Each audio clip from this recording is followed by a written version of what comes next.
So let's recap here again. Everybody wants to know what is the best, what do you need to run iRacing well? Most people would agree that 144 hertz monitors are what most people want.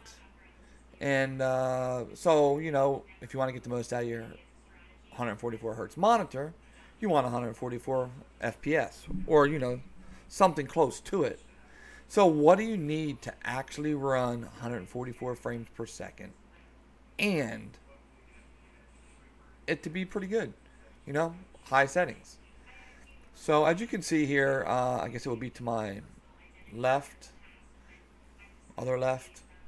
I'm going to demonstrate how a Ryzen 3 3300X paired with an RX 570 with mostly high settings will run iRacing at 144 frames per second.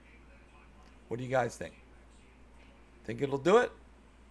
Let's take a look and find out. Let's move on over. Let me set my screen over here. All right. So hopefully you guys can see that. If you guys see up here, hold on. If you guys see up here, you got Ryzen 3 3300X. It's on a Asus Prime B450M board. 3000 speed, 32 gigabyte or 16 gigabyte memory. Graphics card is an RX 570. And let's go ahead and bench this. Now, if you're unaware about the Ryzen 3 3300X, it's probably one of the best values in gaming right now. However, finding this chip is the problem. But let's go ahead and benchmark this so we can see what this little chip will do. Now, this chip right here, MSRP's at $119. It's just as fast as a Ryzen 7 3700X for $119. It doesn't have the cores, or it doesn't have the same amount of threads or cores. It only has 4 cores and 8 threads, so you're going to want this for mostly just gaming or and light streaming it can do as well. So we're looking at 533 here. Hopefully you guys can see that, but if not, I can move it closer. But let's compare this to the Ryzen 7 3700X so you can see how well this 3300X is. Move it down here so you can see the 3700X. That's what we're comparing it to, the bottom one. So you can see it's actually performing better than the Ryzen 7 3700X. What else shall we compare it to? I'll compare it to another one before we get into actually looking at this. Let's compare it to the i9 9900K.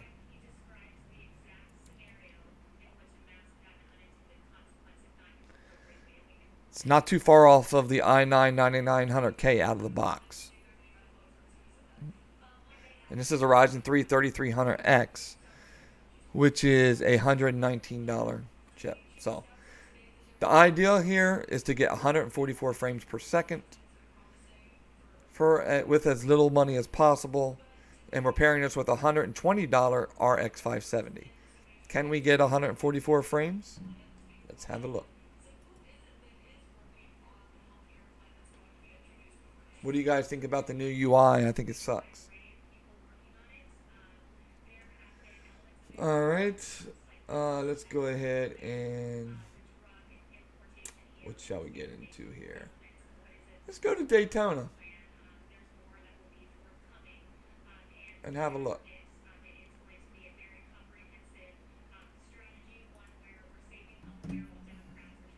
So we're going to load into a Daytona.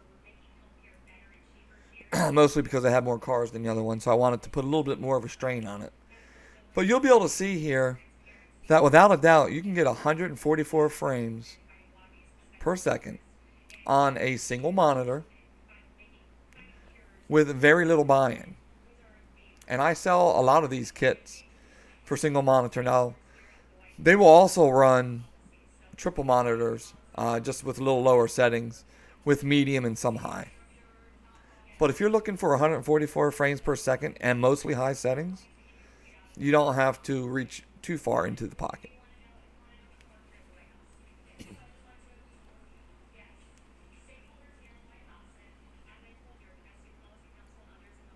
Let it load in, and then I'll probably have to take a little bit of manual control over the camera so you can see some of the specifics. But all right, so first off, let's take a look at the graphics settings because you gotta see them. Let's look at the replay settings.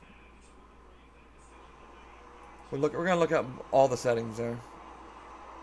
So you got your replay settings there, which are mostly high settings, a few medium,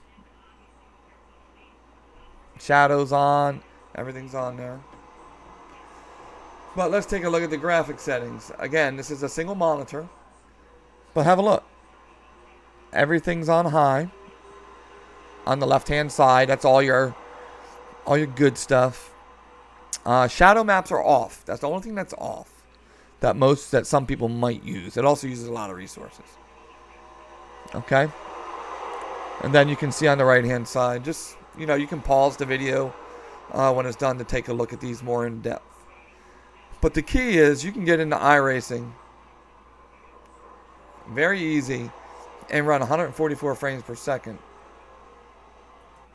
for not much cash. You see down at the bottom there, it's a live. See underneath the pause sign, it's live. It's not a replay.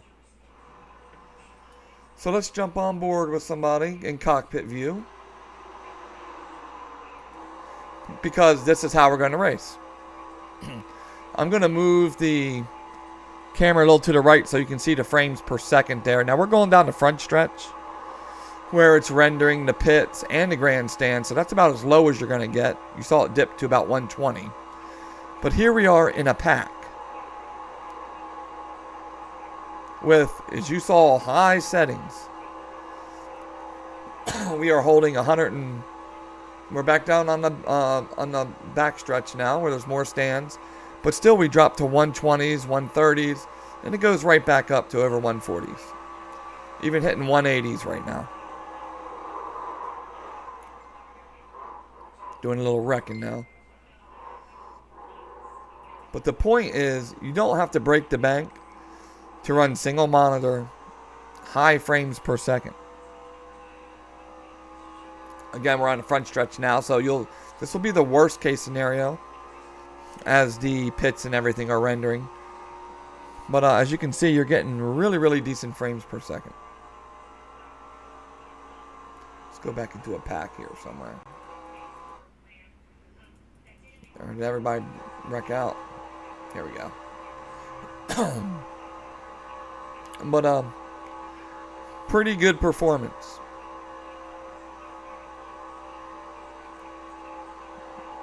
And you would get around the same performance on the ultra wide as well. With triple monitors, you're going to be looking at about 110, 120. Probably about more like around 100 to 110 frames per second. If you put it down to medium settings, where it won't look significantly different, you can easily jump those frames per second up over 144, even on triple monitors. Again, let's take a look at the graphic settings.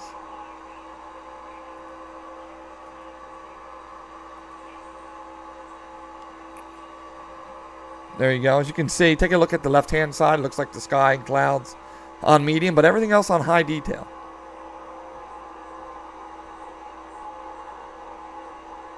So not bad at all.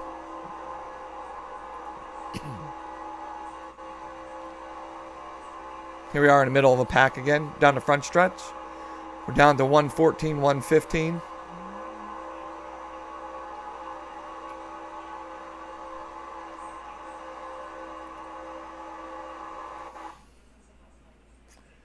I just closed out of it. Let's take another look here. Okay, lock out. But we got up to 4.4, as you can see here. 4.4 on the on your single core, on your core clock speeds. So, really fast chip.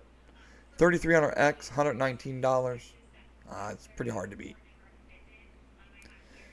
Now, so as you can see there off to my right, it's a Ryzen 3 3300X and an RX 570. You don't have to break the bank to have a good experience in iRacing.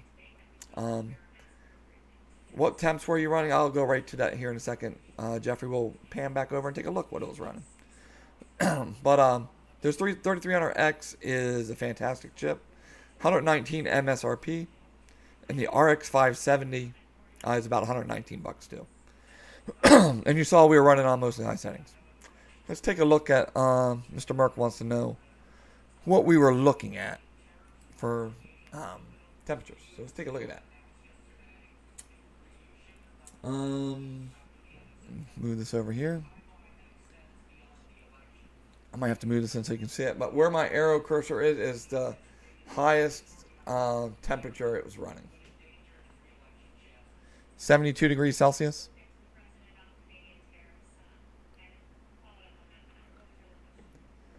So not bad. And I didn't overclock the 3300X at all, so it's not going to run hot. But yeah, you don't need to spend a lot of money to even get 144 frames per second, as I just showed right there. And I have all this information when my customers come to me. They tell me how they're going to run iRacing. A lot of times they're surprised at how little you actually need. If you go to a gaming store or something like that, you're pretty much they're gonna give you a gaming PC based off of other games. With FEG PC, we will dial in a PC for you with iRacing in mind. Now, if you play other sims, of course, we will know exactly how to tailor that machine as well. So, but anyway, I hope this maybe opened up some eyes that you don't need to break the bank in order to have a good experience in iRacing. And I'll put out some more of these videos. Hopefully it was a help for a lot of you guys. Might have been something you may have already known, but for those of you just getting in, contact www.fegpc.net and we will certainly get you going. So once again, this is Jeff with FEG PC and hope to hear from you.